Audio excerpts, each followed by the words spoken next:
La Iglesia Reformada de Chile le da la bienvenida a su programa Después de las Tinieblas, Luz. Esa palabra del Señor que el mundo no apetece. Buenas tardes, queridos hermanos, hermanas que nos escuchan, amigos y amigas que están ahí conectados. Los saludamos en primer lugar en el amor de Dios. Les habla su pastor Ignacio Sagredo. Estoy hoy día junto a mi hermano Mauricio. Hoy día vamos a tener un nuevo programa. Recuerden que nuestro programa se llama Después de las Tinieblas, Luz. Confiamos plenamente que el Señor hoy día nos va a dirigir y vamos a comenzar haciendo una oración para ya ir introduciendo el programa muy interesante que tenemos el día de hoy. Padre, en esta hora venimos delante de tu presencia y confiamos que tú estás en medio de nosotros, tú estás en todo lugar, tú estás, Señor, aquí con nosotros, estás con aquellos que están escuchando, estás con aquellos, Señor, que quizás en este momento están sufriendo, que quizás están pasando por pruebas, por dificultades, pero tú estás, Señor, con ellos, tú estás con tu pueblo. Te pido que nos dirijas, que nos guíes en este programa y que todo lo que hablemos, Señor, sea para ayudar, para edificar a tu pueblo y a aquellos que también no te conocen aún. Bendice nuestras vidas y guíanos. En el nombre de Jesús, amén y amén. Bueno, le damos la bienvenida a su programa Después de las Tinieblas, Luz. Hoy día tenemos un tema muy interesante que se llama el propósito del sufrimiento. También dejo a mi hermano Mauricio para que él esté saludando también, introduciendo el programa. ¿Cómo está, Pastor Ignacio? Un gustazo otra vez estar acá. Una alegría compartir con los hermanos que Amén. escuchan y con los amigos que nos escuchan. Echamos de menos a nuestro hermano Javier, Sí, pero él está ya pronto lo tendremos. Un saludo a nuestro hermano Javier, que también es panelista de nuestro programa. Y si hay algo que no podemos desconocer, y por ahí dirían algunos filósofos, el mundo está cargado de sufrimiento, de dolor, de tristeza, de pérdida. Son frases comunes. Nos falta quien dice, si Dios es tan bueno, ¿por qué hay tanto dolor? ¿Por qué permite que sus hijos y sus claro. criaturas sufran? A estos cuestionamientos queremos enfrentarlo hoy día en este programa, tras la preparación y obviamente la herramienta que los entrega la Biblia, la palabra del Señor, que nosotros defendemos como inerrante. Y muy breve, repasar algunos datitos sobre los temas anteriores que tienen, como ustedes habrán dado cuenta, nuestros temas tienen como un hilo conductor. Que hablamos de depresión, de ansiedad, que son expresiones del sufrimiento que sufrimos todos, los Claro. cristianos, los no cristianos también. Y, por ejemplo, que 28 mil millones de personas en el mundo sufren de temas de depresión. Cerca de un 4% de la población mundial. Sobre un 4% sufren de ansiedad. Que hay una alta tasa de suicidio entre jóvenes de 15 a 29 años y que un 40% de las licencias médicas en nuestro país son por temas relacionados con ansiedad y depresión. Expresiones del sufrimiento concretas, Claro, Ignacio. claro. Y si nos damos cuenta, una de las grandes interrogantes, ¿cierto?, que nos enfrentamos y que si no te ha tocado enfrentar, te va a tocar enfrentar, hermano, hermana, es ¿por qué si Dios se fue, no? ¿Por qué si Dios es amor, permite que las personas sufran? Y esa es una pregunta muy, muy interesante. Pero veamos lo que las escrituras, lo que la Biblia nos dice. Eh, yo creo que todos los cristianos, e incluso aquellos que no se congregan, que no asisten a la iglesia, en algún momento han ido a la Biblia, a los primeros capítulos, y leen, ¿cierto?, la creación. La creación, y en muchas ocasiones el Señor está ahí repitiendo, esto es bueno en gran manera. Al sexto día, ¿cierto?, Él termina toda su obra y dice, esto es bueno en gran manera. No vemos sufrimiento ahí, no vemos dolor, no vemos enfermedades, no vemos depresión, no vemos angustia.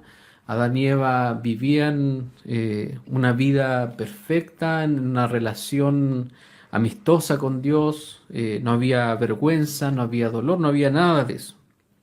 Sin embargo, llegamos a Génesis capítulo 3 y aquí la historia de la humanidad toma un rumbo muy oscuro y vemos cómo Adán y Eva desobedecen el mandato de Dios. Ellos escucharon al diablo, escucharon la mentira del diablo que les dijo que iban a ser como Dios, que les planteó un reino donde ellos iban a tener el control. Pero cuando ellos cayeron en pecado, cuando ellos pecaron contra Dios, vemos que el pecado entra al mundo, la maldad entra al mundo y junto con eso también la muerte. Y algo que me llama la atención es lo que dice aquí en Génesis 3, porque cuando el Señor se enfrenta a Adán y Eva y les comienza a hablar, una de las cosas que dice aquí en el verso 16 es que a la mujer le dice, multiplicaré en gran manera los dolores en tus preñeces. Al hombre le dice en el verso 17, por cuanto obedeciste a la voz de tu mujer y comiste del árbol de que te mandé diciendo no comerás de él, maldita será la tierra por tu causa. Con dolor comerás de ella todos los días de tu vida. Es decir que en este momento es cuando el dolor, el sufrimiento entra a la historia de la vida, a la historia de la raza humana. Miren lo que dice el 18, espinos y cardos te producirá, comerás plantas del campo, con el sudor de tu rostro comerás el pan hasta que vuelvas a la tierra, porque de ella fuiste tomado, pues polvo eres y al polvo volverás. Tenemos aquí un libro muy interesante que se llama Una epístola general a todos los santos que sufren, de un puritano inglés que se llama Thomas Brooks. Vamos a estar ahí tocando algunas cosas que él dijo. Pero el prólogo de este libro dice, uno de los sentimientos más democráticos de la humanidad es el dolor. Todos sufrimos, ¿cierto? No importa el tamaño de la cuenta corriente, no importa cuántas propiedades tengamos, sino que todos sufrimos. Sin embargo, queremos decir algo también. El dolor y el sufrimiento tienen implicaciones diferentes cuando hablamos de quién lo recibe en relación de su estado delante de Dios. Es decir, para un creyente, para un cristiano, el sufrimiento adquiere un propósito mayor, el propósito real del sufrimiento. Porque también debemos decir algo. Y luego de eso voy a dejar a mi hermano Mauricio. Debemos decir algo. A pesar de que el sufrimiento entra al mundo por causa del pecado, el sufrimiento no es algo que se escapa de la mano de Dios. Dios es el Señor del sufrimiento. Él es el Señor de la vida, Él es el Señor de la muerte, Él es el Señor del sufrimiento. El Señor tiene el gobierno sobre todas las cosas. ¿Ya? Y eso debemos dejarlo claro, porque ¿cuál es una de las cosas que le decimos a una persona cuando está sufriendo? ¿Qué es lo más cliché, por así decirlo? Dios tiene el control, ¿cierto? Eso es lo que le decimos a las personas. Interesante entender que la caída tiene implicancia severa en el desarrollo de toda la humanidad. Una creación que era perfecta, que Dios lo creó con la perfección, pero la entrada del pecado, la entrada de la maldad tiene consecuencias hasta nuestros días. Nosotros hablábamos al comienzo del programa y decíamos, y yo fue una de las interrogantes que yo me hice, si el cristiano, eh, ¿por qué debe sufrir una persona que crea en Dios, una creación de Dios? ¿Por qué tiene que sufrir? Hasta que entendí lo que se conoce como doctrinas de la gracia. Mira, la humanidad es caída, por lo tanto, mientras el corazón del ser humano no se regenere, no busque a Dios, va a producir continuamente maldad. En el mundo nosotros vemos guerra, vemos traiciones, Claro. vemos gente que ataca a otra, expresiones de la maldad humana, pero también vemos quienes trabajan por la paz, que son a quienes Dios ha llamado a comisionar para eso, a todos que aquel él llamó, lo llama a su hijo, ¿cierto? A través de la historia el pensamiento de Brooks, que para mí es un autor nuevo, que me lo presentó ahí el pastor Ignacio, eh, él es interesante como él lo sintetiza así. Ante el sufrimiento, ante el sufrimiento, primero vemos la bondad de Dios, ¿cierto? El sufrimiento tiene un propósito, Claro. bondad y tiene una reacción, propósito. Bueno, ¿y cuál es ese propósito y cómo se ve la bondad de Dios? Que ante el sufrimiento también hay un aprendizaje. Y concuerdo cuando Claro. se dice, no es lo mismo para una persona que ha conocido a Dios con quien no lo ha logrado. Entenderlo. Hay quizás experiencias personales que en un ratito más podríamos dialogar si da el tiempo, pero este pensamiento muy centrado en las escrituras de Brock, eh, y que él dice, como que un sermón que tiene como es El bien que lleva, el bien que lleva la aflicción. que lleva el bien que lleva la aflicción. Interesante. Cito las palabras cuando yo me inicié o en la fe, una persona que dijo, una historiadora de la iglesia chilena, quien no sufre no aprende. Y es la verdad. ¿Cuántos de nosotros nos hemos dejado malos hábitos y hemos llegado al Evangelio producto de un episodio traumático de dolor intenso? Sí, así es. ¿Sí? Y la escritura no habla de muchos casos. Cuando el Señor vino, por ejemplo, Él sanó a los enfermos, muchos que estaban ciegos, ¿cierto? Tenemos al ciego Bartimeo que gritaba, Jesús, hijo de David, ten misericordia de mí. Y el Señor no solamente le dio la sanidad, sino que también le dio la salvación, porque el Señor, cuando vino a este mundo, que después también lo vamos a profundizar, Él se sumerge en este mundo de dolor. Él se sumerge en este mundo de dolor. Él no viene solamente como Dios, sino que Él tenía que descender a la posición humilde de siervo y humillarse, tomar forma de esclavo para poder comprender nuestro dolor. Y debemos también entender algo, porque así como hemos estado diciendo que el sufrimiento para un cristiano es distinto para una persona que no conoce a Cristo, debemos decir que el sufrimiento no es solamente por causa de pecado. Debemos afirmarlo categóricamente. Y yo le pregunto a la audiencia, piensen en el hombre, en uno de los personajes bíblicos que más sufrió. ¿Quién es, hermano? Me imagino que hablas de Job. Él, sí, y yo en realidad no conozco a nadie que se llame Job. Yo creo que nadie, yo no conozco a ningún hermano o algún conocido que se llame Job, porque cuando hablamos de Job, hablamos de sufrimiento. Pensemos un poco en la historia de Job. Cuando uno va a este libro, que es uno de los libros más antiguos de la Escritura, uno ve cómo inicia. Job, ¿cierto? Vivía bendecido por el Señor, amaba al Señor, justo. Y llega el diablo, el diablo se presenta delante de la presencia del Señor y comienza a cuestionar a Job. Entonces, Dios le dice, mira, considera a mi siervo Job, mira cómo es. Y el diablo comienza con sus acusaciones, porque sabemos que el diablo es un acusador. el diablo le dice a Dios que Job le servía de balde, que solamente por las bendiciones que tenía lo servía. Y el diablo le dice a Dios, permite que lo toque, permite que toque su vida, permite que toque su vida para ver si realmente él es justo o no. ¿Y qué ocurre? Ya sabemos lo que pasa en la historia.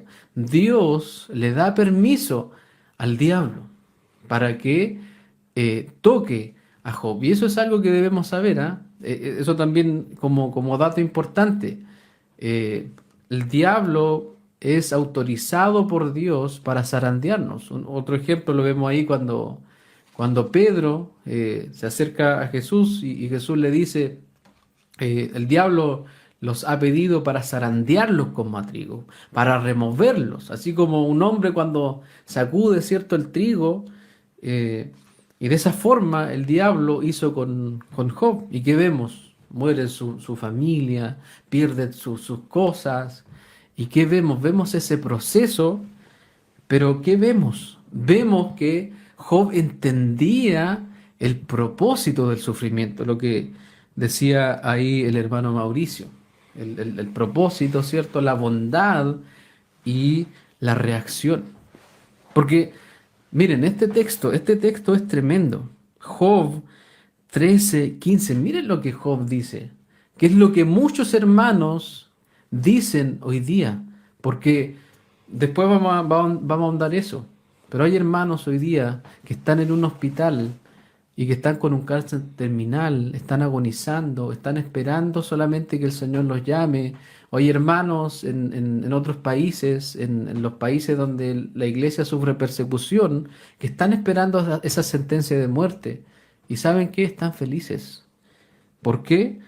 Porque aquí miren lo que dice Job en el capítulo 13, verso 15.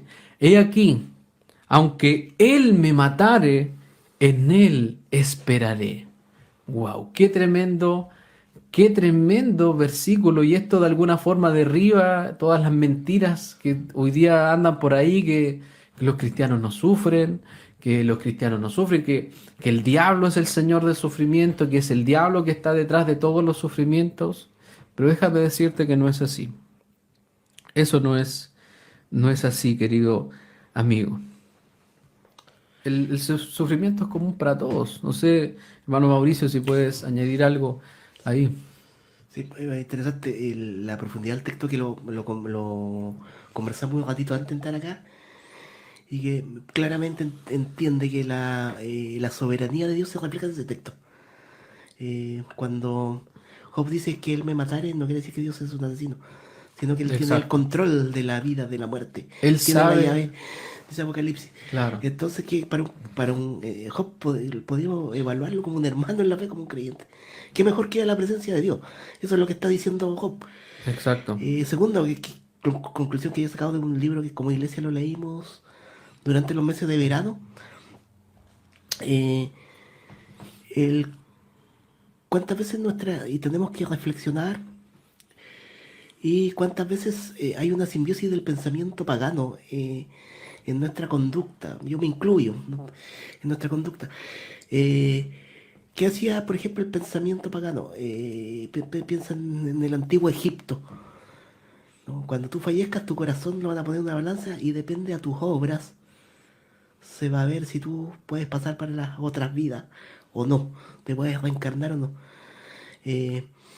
Pero lo que hacían con Job era lo mismo. Sus amigos, ¿cierto? Porque Job es un relato. Claro. Incluso a mí me llama la atención el libro Job porque cuando yo lo leí con calma, en el libro Job encontré ciencia, en el libro Job encontré la insensatez de la juventud, en el libro Juventud encontré la imprudencia y encontré el temple de una persona que se aferraba a Dios. Y su amigo le decía, oye, ¿qué habrá hecho? ¿Cuánto habrás pecado tú? Y dije, la verdad es que simplemente era una prueba hacia Job para bendecirlo aún más. Y ahí está lo que decíamos, la respuesta, el aprendizaje de Job, que al final salió airoso y se pudo demostrar que no era pecado. Hermano, aquí yo quiero hacer con mucho cariño, con mucho respeto, y me incluyo a mi pastor y a todos. Cuando un hermano esté pasando una necesidad, no juzguemos, no le digamos por tu culpa que hiciste, claro, sino que más bien Apoyemos, oremos, estemos al lado, si es necesario apoyar en lo económico y todo aquello que nos manda la Escritura. Hay otro texto que Job dice ahí en el 23:10, mas él conoce mi camino, me probará y saldré como oro. Porque cuando uno va al final de Job, uno ve que él realmente salió como oro.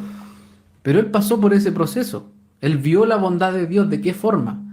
Porque recuerden que Job empieza a cuestionarse, empieza a cuestionar algunas cosas. Y en medio de eso, ¿cierto? Aparece la voz del Señor y Dios lo que hace es básicamente esto. Job, no tengo la respuesta a todas tus preguntas, pero déjame hacerte unas preguntas, porque así el Señor hace con Job. Le comienza a preguntar, ¿dónde estabas tú cuando yo puse las estrellas en el firmamento? ¿Dónde estabas tú cuando yo puse a la tierra sobre sus cimientos? Y le comienza a preguntar, y le comienza a preguntar. Y lo que le estaba diciendo Job, lo que le estaba diciendo Dios a Job, es que muchas veces, queridos hermanos, no hay una respuesta. No hay una respuesta muchas veces para por qué el Señor permite tal cosa. Pero sabemos que cuando vamos a las Escrituras, que hay un propósito para todos los sufrimientos. Y aquí quiero volver a citar al autor Thomas Brooks, que dice, no hay un compromiso de parte de Dios hacia ninguno de su pueblo para hacerle pasar intencionalmente, sin motivo o sin fundamento, por sus sufrimientos. Por sufrimientos. O sea que, hermanos, cuando el Señor nos hace pasar por sufrimientos, no es de gusto, por así decirlo. No es porque el Señor dijo, ya, o es algo que se le escapa de las manos del Señor.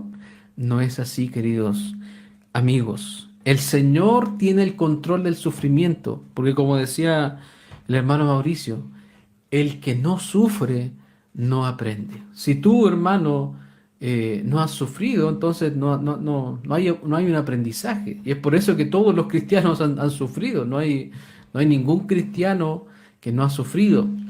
Y cuando hablamos de sufrimiento, no estamos hablando solamente de las cosas más terribles que nos puedan ocurrir, un diagnóstico inesperado, la muerte de alguien cercano. No solamente esas cosas, sino que, hermanos, toda nuestra vida, todos los días hay dolor por una u otra cosa. Así que dejo al hermano Mauricio que quiera agregar algo ahí. Sí, quería hacer una reflexión fuera de libreto, por decirlo así. Cuando hablamos acá de sufrimiento, que en el sufrimiento hay aprendizaje, no estamos haciendo un llamado al ascetismo, a la vida asceta monástica, a que yo tengo que buscar el sufrimiento y entregarme, sino que tenemos que entender como que el sufrimiento, porque eso también es paganismo, tenemos que buscar entender que el sufrimiento es algo, viene de parte de Dios para nuestro bien, y al igual que Job, vamos a salir, estando aferrados ahí, podemos salir airosos. La aclaración que quería hacer. Sí, y bueno, el autor Thomas Brooks también habla de eso, y él dice que no hay que buscar los sufrimientos, porque yo he escuchado oraciones por ahí, hermano, queremos ser como Job, pero no hay que buscar el sufrimiento, no hay que buscar el sufrimiento, porque el Señor permite el sufrimiento, da el sufrimiento, y el Señor también con el sufrimiento va a dar la resistencia, va a dar la paciencia, va a dar todo lo necesario para que nosotros enfrentemos ese sufrimiento. ¿Y por qué? Si ustedes se dan cuenta, hasta aquí hemos visto que el sufrimiento para los cristianos no debe ser mirado como algo a evitar, como algo a saltar, como una etapa a obviar en nuestra vida cristiana. No debe ser así. Porque Herman Melville, otro autor, dice que hasta que aprendamos que una aflicción supera 1000 alegrías, nunca entenderemos lo que el cristianismo está tratando de hacernos. Les voy a regalar estos pasajes, miren, de Eclesiastés 7, del 2:4, que esto es algo en contra de la sociedad posmoderna, esto va en contra de los televangelistas que dicen que si eres cristiano no puedes estar enfermo, que si eres cristiano no puedes estar sufriendo, hermanos. En contra de pare de sufrir. Claro, la secta Pare de Sufrir. El Eclesiastés, capítulo 7, versos del 2 al 4, lo leo en la Nueva Traducción Viviente. Miren, vale más pasar el tiempo en funerales que en festejos. Al fin y al cabo, todos morimos. Así que los que viven deberían tenerlo muy presente. Y fíjense estos dos versículos que son joyas hermosas. Es mejor el llanto que la risa, porque la tristeza tiende a pulirnos. Hermanos, si podemos tener temporadas de alegría, de gozo, pero es el llanto, es la tristeza, es el sufrimiento el que nos pule, es el sufrimiento el que afina nuestro corazón para darle más gloria a Dios. Porque cuando todo está bien, cuando tenemos cosas de sobra en nuestra casa, cuando alcanzamos a llegar a fin de mes sin problemas y podemos incluso ahorrar, ahí como que bajamos la guardia quizás con la oración. Pero pensemos en esto. El otro texto de Eclesiastés 7:4, miren, el que es sabio piensa mucho en la muerte, mientras que el necio solo piensa en divertirse. Hay muchos cristianos, muchas iglesias que solo piensan en divertirse, en la diversión, pero que no están enfocados en lo que realmente importa, que es el Evangelio del Señor, que es vivir el Evangelio y entender, hermanos, que no hay que esperar el mañana para hacer las cosas que el Señor nos manda, porque Él en todas las Escrituras, Él dice, hoy es el día de salvación. La Escritura está en presente cuando dice orad sin cesar, cuando dice echen toda su ansiedad sobre Él. Y esto nos lleva a pensar en la historia, que estamos diciendo que los cristianos sufren, pero ¿qué ejemplos tenemos de cristianos que han sufrido? Ya hablamos de Job, nuestro hermano Job, que sufrió. ¿Y qué otros ejemplos podemos dar, hermano Mauricio, de cristianos que han sufrido? Hay hartos ejemplos en realidad. Antes permíteme hacer otra pequeña salida de libertad, y en el cuanto se mencionaba el tema de la evasión. Pensemos en la cantidad de adicciones que hay por evadir la realidad, por no enfrentar tu situación. Claro. Vamos a la historia de cristianos sufriendo. Nosotros podemos encontrar desde el Antiguo Testamento profetas perseguidos, Elías viviendo en una cueva y llorando su angustia y clamándole a Dios, por ejemplo. Sacerdotes también asesinados. Podemos encontrar apóstoles muertos de las peores maneras, en los apóstoles, de los que fueron seguidores de Jesús, me refiero. A Pedro, se dice en la tradición que fue crucificado también, cabeza abajo. Otros tiempos en la iglesia del Imperio Romano, de otros imperios, que murieron en las galerías, ¿cierto? Por medio de leones, por medio de castigos, torturas crueles. Todos sabemos esa historia de persecuciones feroces al pueblo cristiano a lo largo de toda la historia. Y por lo general los historiadores lo dividen en los primeros 4 siglos. Ya, incluso hay un periodo que se llama la Iglesia de los Mártires y Confesores, que fue una época de gran persecución. Podemos llegar a los días de hoy. Aquí no tenemos tiempo para citar tantas fechas y dar una línea de historia, pero pensemos qué pasa en los países, por ejemplo, donde se practica el Islam. Hay un libro que yo leí tiempo atrás en mi casa, de un autor español, periodista CNN, donde él menciona de estos periodistas arriesgados, ¿cierto?, que se meten nomás así en la zona de conflicto, y él habla que los que sufren las peores torturas, de sacarle un dedo diario, una uña diaria, hasta someterlo a cuarto oscuro, alimentarlo en aquellos países, son los cristianos.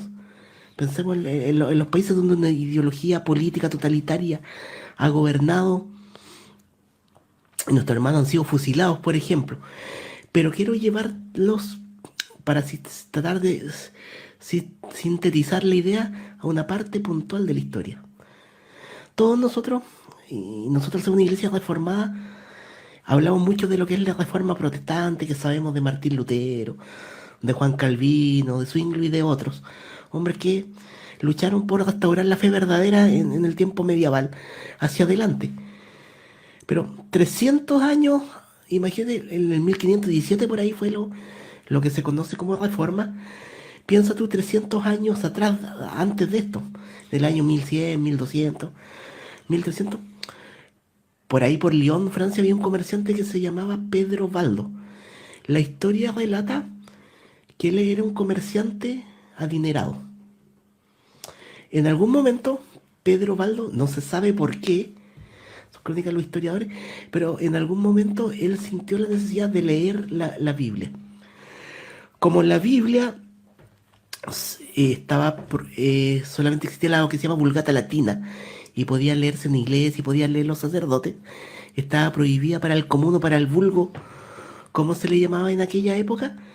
Él, al ser adinerado, contrató 2 monjes que se la tradujeron al idioma. O sea, él tuvo una Biblia personal. Al entender la escritura, él fue abriendo su mente hasta que otro monje le exhortó la historia del joven rico, cuando Jesús dijo, vende todo lo que tú tienes, y el joven se fue cierto angustiado. Esto hizo a Pedro Baldo vender todas sus cosas,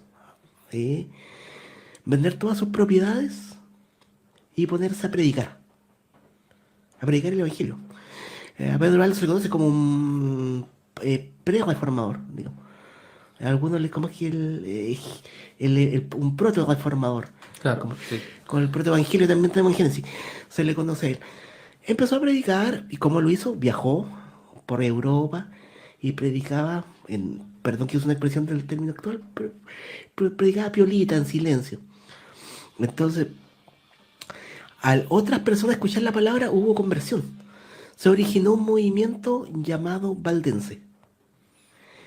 Este movimiento que empezó a defender la autoridad de la escritura ante cualquier otra tradición. No se parece a lo que nosotros defendemos hoy en día. Empezó a defender a Jesús como único mediador. Empezó a contradecir la oración a los santos y oración a los muertos, el bautismo y la cena del Señor como únicos sacramentos. Criticó de forma muy clara la opulencia de los gobernantes. ¿Qué hizo este movimiento? Replicó lo que su fundador, Pedro Baldo, vendió sus pertenencias. Y acá hago una aclaración. No es que ellos tampoco eran ascetas, como se quiere imponer hoy en día cierta historia, sino que ellos fue el medio en el contexto que tuvieron para predicar la palabra. Y con el ejemplo se opusieron a la iglesia romana imperante que vivía en lujos, en comodidad. Se opusieron con el ejemplo. ¿Qué pasó? Se desató contra ellos una gran persecución de la Inquisición. Pero ellos huyeron a los montes y desde esa huida empezaron a traducir porciones de la Biblia. En una porción de la Biblia tú tenías una, yo tenía otra, por acá había una, de ciertos pasajes. Cuando ellos viajaban a comerciar pieles, lana y cosas que podían trabajar, aprovechaban de predicar a los demás. Más gente se fue uniendo a este movimiento hasta que el Papa Lucio los declaró herejes. Y se desató una persecución. Tuvieron que ellos defender su vida por medio de las armas. Tuvieron que huir. Hasta que en el año 1653, por la Inquisición, son emboscados en el Piamonte, creo que se llama el lugar. Una cueva en Italia, que fue curiosamente el lugar donde hay más valdenses. Había más valdenses. Fueron masacrados totalmente en el nombre de Cristo y de la paz. Masacrados, miles. Genocidio, estaba hablando, hermano. De estos miles, y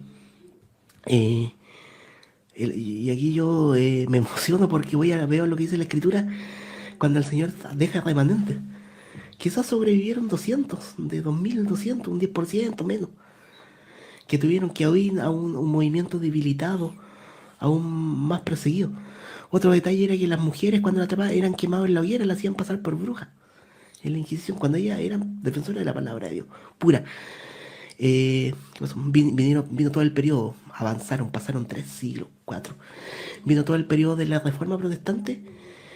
Este movimiento logró ser detectado y se asiló en la Ginebra calvinista por el reformador Juan Calvino.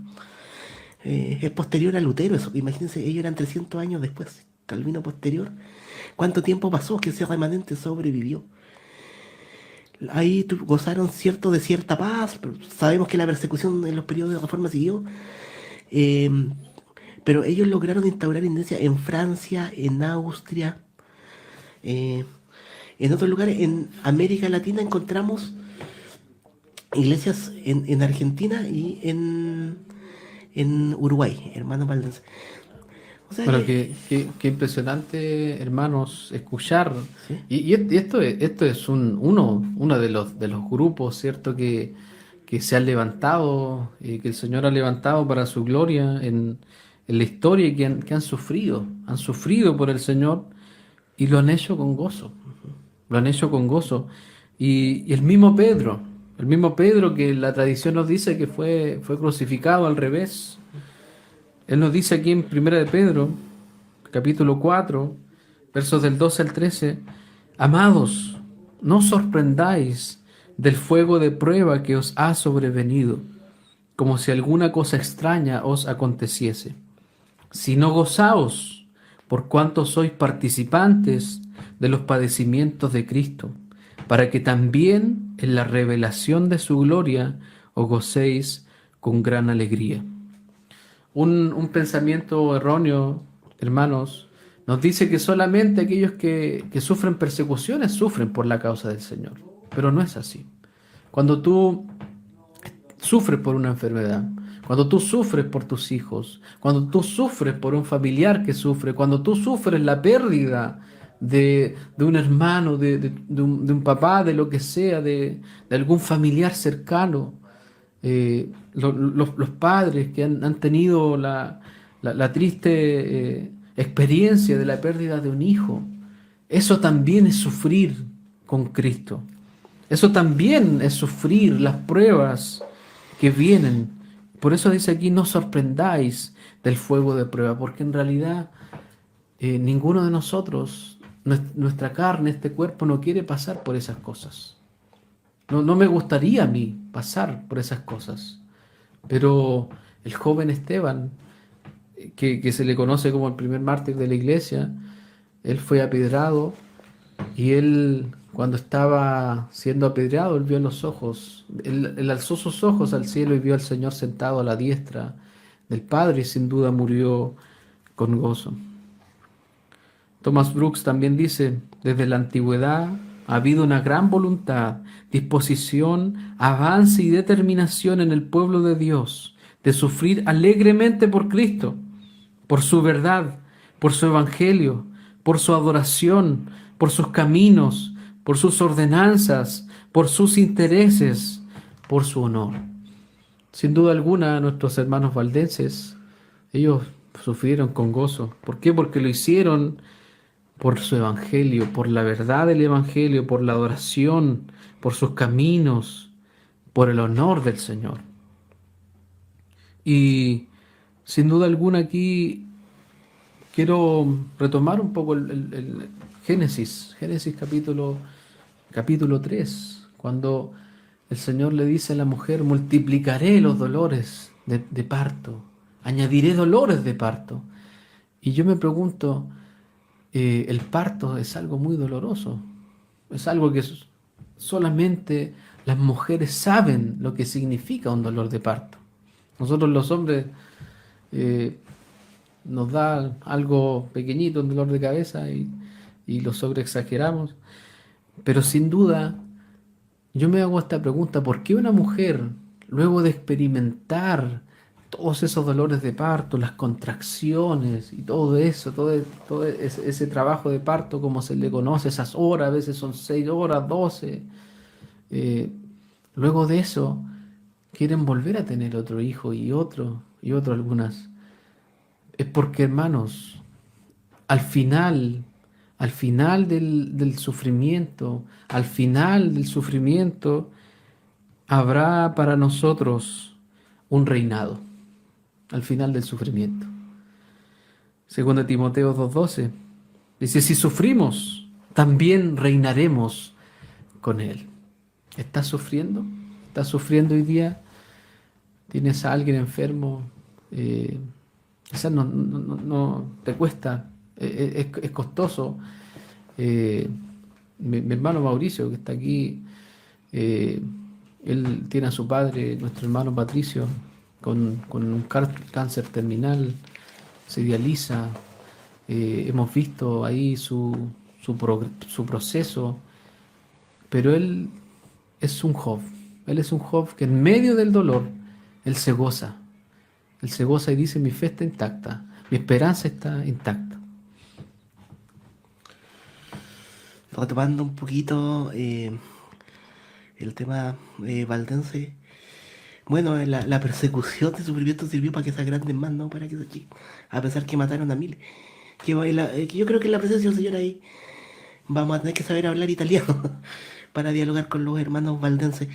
Eh, eh, Ellos, su logo es una vela encendida y que dice así, las tinieblas brillan en la luz.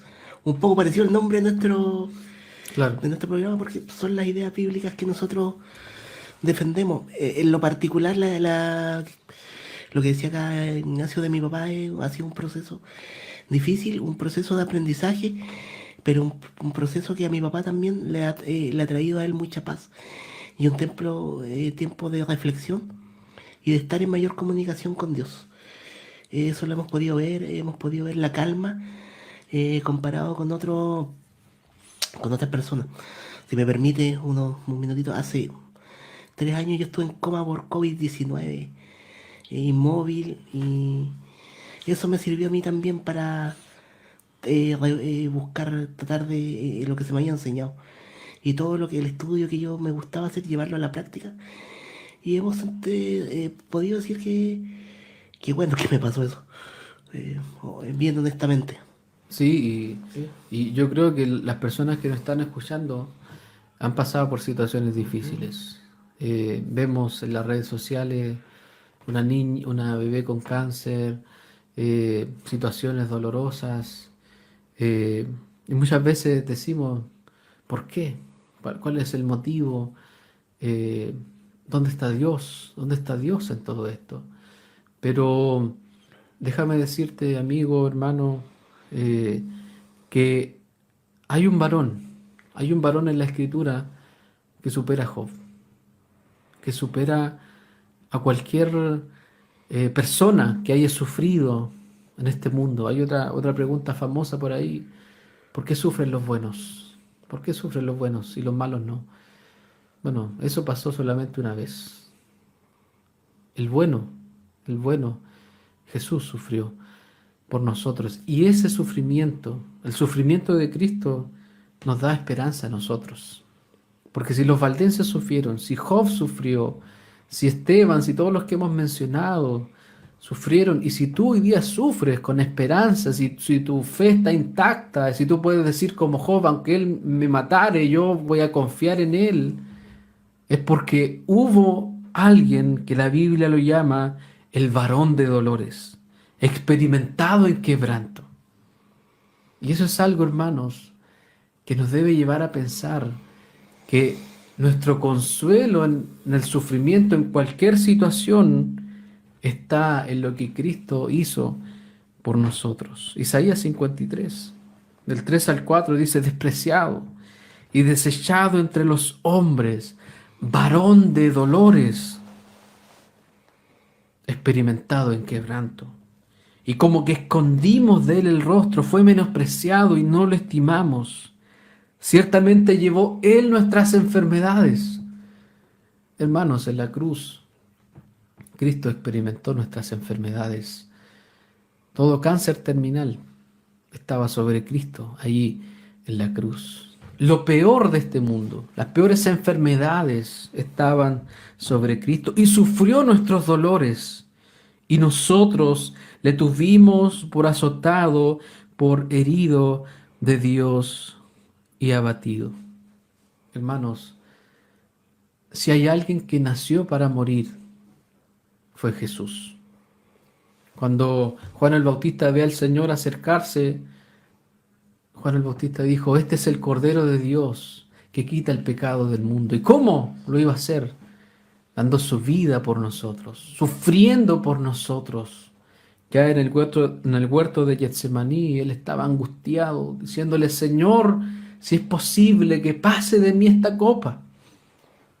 Muchos ignorantes lo han interpretado como duda, como que el Señor quería echarse para atrás, pero no, eso no era lo que el Señor estaba diciendo. El Señor estaba diciendo: Padre, yo estoy contigo hasta la muerte. Por eso Filipenses capítulo 2 dice que Él fue obediente hasta la muerte. Él nunca titubeó, Él nunca dudó de lo que Él debía hacer por nosotros. Porque Él sabía que lo único que nos iba a dar esperanza en este mundo de aflicción, de dolor, era que Él pasara por la muerte y derrotara la muerte.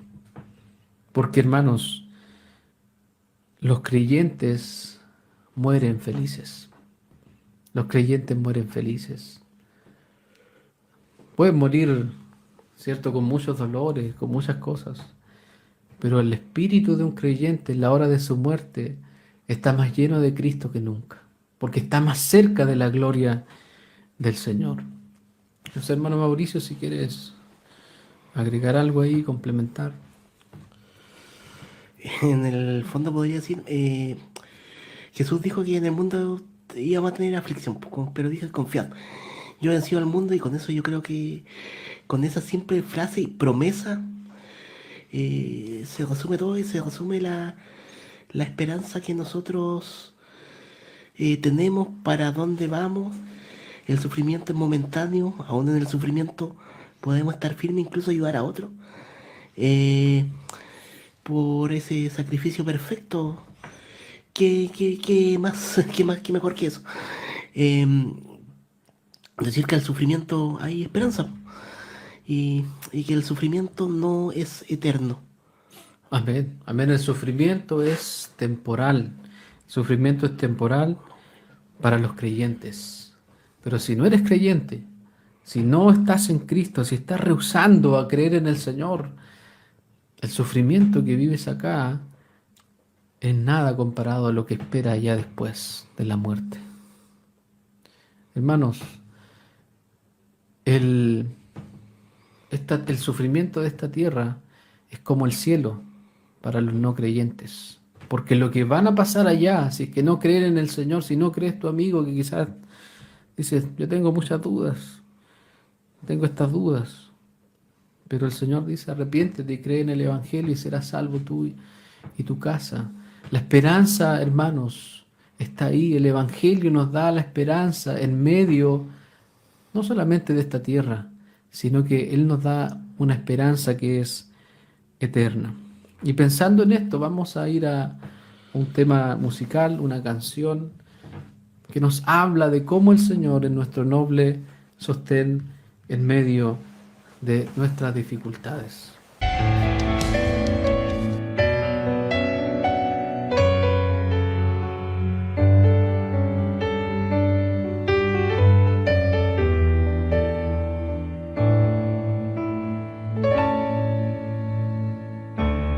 Noble sostén de la esperanza mía, fuente de vida eterna, tan solo el alma que en sus fuerzas fía tiene paz, tiene paz. Mi sostén es Jesús. Nunca en la lucha desmayar podré. Mi sostén es Jesús.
pero en ti soy fuerte.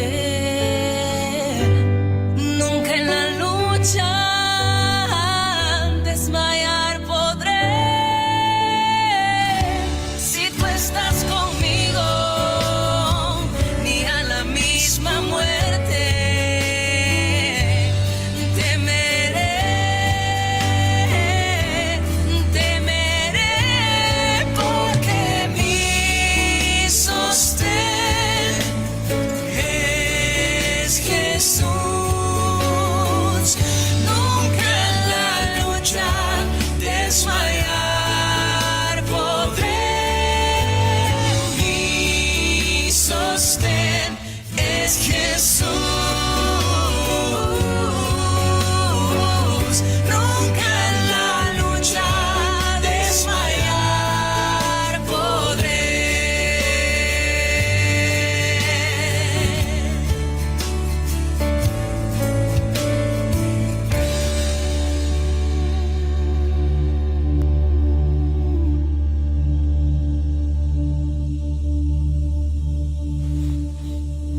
Viene el solo.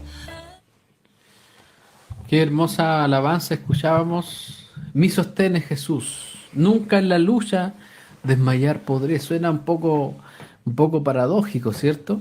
Nuestra carne desfallece, pero el Señor sostiene nuestro espíritu, sostiene nuestra vida en medio de la lucha, en medio del sufrimiento, en medio de la aflicción.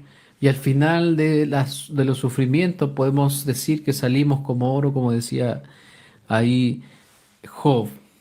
Queremos también dar gracias al Señor por este tiempo que nos ha regalado.